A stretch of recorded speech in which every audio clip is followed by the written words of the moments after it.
সাইয়েদনা মুসা আলাইহিস সালাম জিজ্ঞেস করলেন, ইয়া রাব্বি, আল্লাহ আপনার কি ঘুমে ধরে না?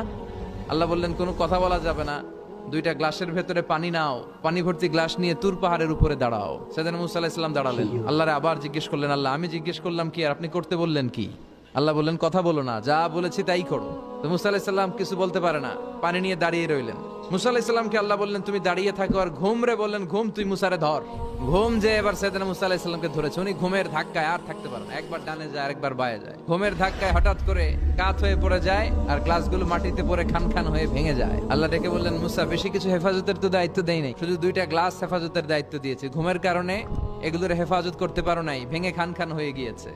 আমি যদি তোমাদের মতো ঘুমিয়ে যেতাম তাহলে পৃথিবীর সাথে সূর্য লেগে, সূর্যের সাথে চন্দ্র লেগে গোটা মহাবিশ্বটা এভাবে গ্লাসের টুকরার মতো খান খান হয়ে যেত রে মুসা। এজন্য লা তাখুযুহু সিনাতু ওয়ালা নাওম, আমার ঘুমেও ধরে না, ঘুমের আগে যে তন্দ্রা আসে ওইটাও ধরে না।